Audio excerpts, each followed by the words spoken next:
ಸೋಮವಾರದಿಂದಲೇ ನಿವೇಶನಕ್ಕಾಗಿ ಅರ್ಜಿ ಸಲ್ಲಿಸಿ ಗ್ರಾಮದ ನಿವೇಶನ ಹಂಚಿಕೆಗೆ ನಿವೇಶನ ಪಡೆಯಲು ತಾಲೂಕು ದಂಡಾಧಿಕಾರಿಗಳು, ಸರ್ವೆ ಆಫೀಸರ್ನ ಅಧಿಕಾರಿಗಳು ಸರ್ವೆ ಮಾಡಿ ವಂಚಿತ ಫಲಾನುಭವಿಗಳಿಗೆ ಖಂಡಿತ ನಿವೇಶನ ನೀಡುತ್ತೇವೆ ಎಂದು ಅಪಾರ ಜಿಲ್ಲಾಧಿಕಾರಿ ಕುಮಾರಸ್ವಾಮಿ ತಿಳಿಸಿದರು.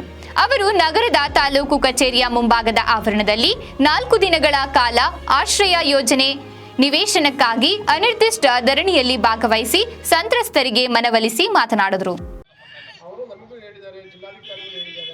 ಆದ ಕಾರಣ ಈಗ ಆಲ್ರೆಡಿ ಜಾಗ ಇರೋದ್ರಿಂದ ನಾವು ಜಾಗ ಖರೀದಿ ಮಾಡ್ಕೊಳ್ಳೋದ್ರ ಬಗ್ಗೆ ಏನಿಲ್ಲ, ಜಾಗ ರೆಡಿ ಇದೆ, ಹೌದಲ್ಲ, ಎಲ್ಲ ರೆಡಿ ಇದೆ, ಅದು ನಿಮಗೆ ಹಂಚ್ಕೊಡ್ಬೇಕಷ್ಟೇ, ಇನ್ನೇನಿಲ್ಲ. ಮಾಡ್ತೀವಿ ಈಗ ಆಗ್ಬೋದ್ರ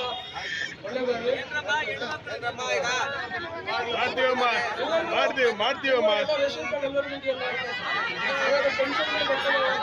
ಅಪಾರ ಜಿಲ್ಲಾಧಿಕಾರಿ ಕುಮಾರಸ್ವಾಮಿ ಮಾತನಾಡಿ, ಪತ್ರಕರ್ತರ ನಿವೇಶನವನ್ನ ಕೂಡಲೇ ನಾವು ಕೈಗೆತ್ತಿಕೊಂಡು ಕೆಲವೇ ದಿನಗಳಲ್ಲಿ ಪತ್ರಕರ್ತರಿಗೆ ನಿವೇಶನವನ್ನ ನೀಡುವುದಾಗಿ ಪತ್ರಕರ್ತರಿಗೆ ತಿಳಿಸಿದರು. ಇನ್ನು ಈ ಸಂದರ್ಭದಲ್ಲಿ ತಹಶೀಲ್ದಾರ್ ರೆಹನ್ ಪಾಷಾ, ತಾಲೂಕು ಪಂಚಾಯಿತಿ ಇಒ ಶಶಿಧರ್, ರಂಗಸ್ವಾಮಿ, ಪ್ರಕಾಶ್, ತಿಪ್ಪೇಸ್ವಾಮಿ, ಸೋಮಶೇಖರ್ ಸೇರಿದಂತೆ ಅನೇಕ ತಾಲೂಕು ಆಡಳಿತಾಧಿಕಾರಿಗಳು, ಜಿಲ್ಲಾ ಆಡಳಿತಾಧಿಕಾರಿಗಳು, ಪ್ರತಿಭಟನಾಕಾರರು ಭಾಗಿಯಾಗಿದ್ದರು. ಎಷ್ಟು ಸೈಟ್ಗಳು ಆಗ್ತವೆ, ಸೊ ಈಗ ಆಲ್ರೆಡಿ ಮಂಜೂರು ಮಾಡಬೇಕಾದ್ರೆ ಒಂದು ನಿವೇಶನ ರೈತರು ಪಟ್ಟಿ ಕಳ್ಸಿಕೊಟ್ಟಿರ್ತಾರೆ. ಆ ಪಟ್ಟಿಯಾಗಿರೋ ಜಿನೇಲಿಟಿ ಬಗ್ಗೆ ಅವರು ಚೆಕ್ ಮಾಡಿಕೊಂಡು ಗ್ರಾಮ ಏನು ಸಮಿತಿ ಇರುತ್ತಲ್ಲ, ಏನು ಗ್ರಾಮ ಸಭೆಯಲ್ಲಿ ಇಟ್ಬಿಟ್ಟು ಅಲ್ಲಿ ಅಪ್ರೂವ್ ತಗೊಂಡು ಅವ್ರದ್ದೇನು ಪ್ರೊಸೀಜರ್ ಮತ್ತು ನಿಯಮಗಳಿದ್ದಾವೆ ಆ ಪ್ರಕಾರ, ನಿವೇಶನ ರೈತರು ಎಷ್ಟು ಜನ ಇದ್ದಾರೆ, ಎಷ್ಟು ಕುಟುಂಬಗಳಿದ್ದಾವೆ ಅದರ ಪ್ರಕಾರ, ಮತ್ತು ಅವ್ರದ್ದೇನು ಅದರಲ್ಲಿ ರಿಸರ್ವೇಷನ್ಸ್ ಇದಾವ ನಿಮ್ಮಲ್ಲಿ, ಅದು ಮಂಜೂರಾತಿ ಪ್ರಕ್ರಿಯೆ ಕೈಗೊಳ್ಳಲಿಕ್ಕೆ ನಾವು ಹೇಳಿದ್ವಿ. ಆ ಪ್ರಕಾರ ಮಾಡಿ. ಇದು ಒಂದು. ಎರಡನೇದು, ಅಲ್ಲಿ ನಾನು ಬಂದಂಥ ಧರಣಿ ಪ್ರದೇಶದಲ್ಲಿ ಅವ್ರು ಹೇಳಿದಂಗೆ ನಮಗೆ ತಾರತಮ್ಯ ಧೋರಣೆಯನ್ನು ತೋರಿಸ್ತಿದ್ದಾರೆ ಅಂತ ಹೇಳಿದ್ರೆ ಅದಕ್ಕೆ ಅಲ್ಲಿ ಒಂದು ಸಭೆಯನ್ನು ಮಾಡಿ, ಏನು ನಾವು ಫೀಸ್ ಕಮಿಟಿ ಮೀಟಿಂಗ್ ಟೈಪ್ ಮಾಡ್ತೀವಲ್ಲ, ಇನ್ಕ್ಲೂಡಿಂಗು ಪೊಲೀಸು, ಇಒ ತಹಶೀಲ್ದಾರ್ಸ್ ಎಲ್ಲ ಮಾಡಿ ಎಲ್ಲ ಜನಗಳಿಗೂ ಸಾರ್ವಜನಿಕರಿಗೆ ಈ ಬಗ್ಗೆ ಅರಿವು ಮೂಡಿಸಬೇಕು. ಯಾವುದೇ ರೀತಿಯಾದಂಥ ತಾರತಮ್ಯ ಆಗಲಿ, ಮಕ್ಕಳಿಗಾಗಲಿ ಭೇದ ಭಾವ ಆಗಲಿ ಮಾಡಬಾರ್ದು.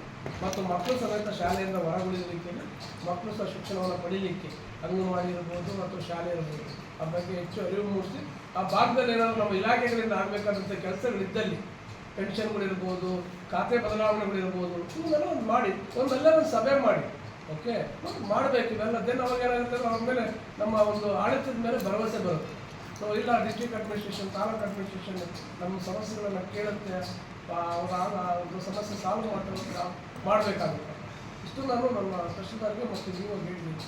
ಓಕೆ, ಇನ್ನೇನಾದರೂ ಕೇಳಿದ್ರು ಮಾಧ್ಯಮ ಸರ್ ಏನಿಲ್ಲ ಸರ್, ಯಾವುದೇ ಒಂದು ಗ್ರಾಮದಲ್ಲ ಸರ್, ಎಲ್ಲ ಕಡೆನೂ ಸ್ಮಶಾನ, ಸರ್ಕಾರಿ ಗೋಮಾಳ, ಫಾರೆಸ್ಟ್ ಆಗಿರ್ಬೋದು, ಜಾಗ ಇದ್ದಂತೆ ಒತ್ತುವರಿ ಮಾಡ್ತಾರೆ. ಬಡವರು ಯಾರು ಒತ್ತುವರಿ ಮಾಡ್ತಿಲ್ಲ. ಇಲ್ಲ, ಅದಕ್ಕೆ ನಾವು ಎವ್ರಿ ಆರ್ ಒ ಮೀಟಿಂಗಲ್ಲಿ ನಾವು ತಹಶೀಲ್ದಾರ್ಗೆ ಹೇಳ್ತೀವಿ, ಒತ್ತುವರಿಗೆ ಸಂಬಂಧಪಟ್ಟಂತೆ ಹೌದಲ್ಲ. ಅದಕ್ಕೆ ಈಗ ನಾವು ಎಲ್ಲ ಪಟ್ಟಿ ತಗೊಂಡಿವಿ, ಅದಕ್ಕೆ ಟೈಮ್ ಟೇಬಲ್ ಆಗಿ ಕೊಟ್ಟಿದ್ದೀವಿ, ಎಷ್ಟು ಒತ್ತುವರಿ ಆಗಿದೆ ಸರ್ಕಾರಿ ಜಾಗ ಅಂತೇಳಿ. ಆ ಒತ್ತುವರಿ ಆದವನ್ನ ಕೆಲವು ನಮ್ಮ ಇಲಾಖೆ ಇರ್ಬೋದು, ಕೆಲವು ಈ ಎಕ್ಸಾಂಪಲ್ ಇದು ಅವ್ರದ್ದು ತಾಲೂಕ್ ಪಂಚಾಯತ್, ಅದು ಫಾರೆಸ್ಟ್ ಆದರೆ ಫಾರೆಸ್ಟ್ನದ್ದು. ಸೊ ಆ ಇಲಾಖೆ ಅಧಿಕಾರಿಗಳದ್ದು ಜವಾಬ್ದಾರಿ ಇರುತ್ತೆ. ಅವ್ರಿಗೇನಾದ್ರು ಲ್ಯಾಂಡ್ ಆರ್ಡ್ರು, ಪೊಲೀಸ್ ಪ್ರೊಟೆಕ್ಷನ್ಸ್ ಮತ್ತೊಂದು ಬೇಕು ಅಂದರೆ ಡಿಸ್ಟ್ರಿಕ್ಟ್ ತಾಲೂಕು ಅಡ್ಮಿನಿಸ್ಟ್ರೇಷನ್ ಕೊಡ್ತಾರೆ. ಅವ್ರ ಡಿಪಾರ್ಟ್ಮೆಂಟಲ್ ಜವಾಬ್ದಾರಿ ನಿಮ್ಮ ಆಸ್ತಿಯನ್ನು ರಕ್ಷಣೆ ಮಾಡೋದು. ಅದಕ್ಕೋಸ್ಕರ ಈ ಲ್ಯಾಂಡ್ ಬೀಟ್ ಅಂತ ಒಂದು ಹೊಸ ಆ್ಯಪ್ ತೊಗೊಂಡ್ಬಂತಾರೆ. ಸನ್ಮಾನ್ಯ ನಮ್ಮ ಕೃಷ್ಣ ಬೈರೇಗೌಡರು, ನಮ್ಮ ಕಂದಾಯ ಸಚಿವರು, ಲ್ಯಾಂಡ್ ಬೀಟ್ ಹೇಗೆ ಪೊಲೀಸ್ ಬೀಟ್ ಅಂತ ನೀವು ಪದ ಕೇಳಿರ್ಬೇಕು. ಪೊಲೀಸ್ ಬೀಟ್ ಹೇಗೆ ಎಲ್ಲ ನೈಟ್ ಆಗಿರ್ಬೋದು ಬೀಟ್ ಮಾಡ್ತಾರಲ್ಲ, ಆ ಥರ ನಮ್ಮಲ್ಲಿ ನಮ್ಮ ವಿಲೇಜ್ ಅಕೌಂಟೆಂಟ್ಗಳು ನಮ್ಮ ಗೌರ್ಮೆಂಟ್ ಲ್ಯಾಂಡನ್ನು ಸರ್ವೆ ಮಾಡಿಬಿಟ್ಟು ಅದನ್ನು ಫೋಟೋವನ್ನು ಜಿಯೋ ಟ್ಯಾಗ್ ಮುಖಾಂತರ, ಎಕ್ಸಾಂಪಲ್ ಇದೊಂದು ಗೌರ್ಮೆಂಟ್ ಲ್ಯಾಂಡ್ ಇತ್ತು, ಒಂದು ಗೋಮಾಳ ಇತ್ತು ಅಂದರೆ 4 ಪಾಯಿಂಟಲ್ಲಿ ಜಿಯೋ ಪಾಯಿಂಟ್ ಅಂತ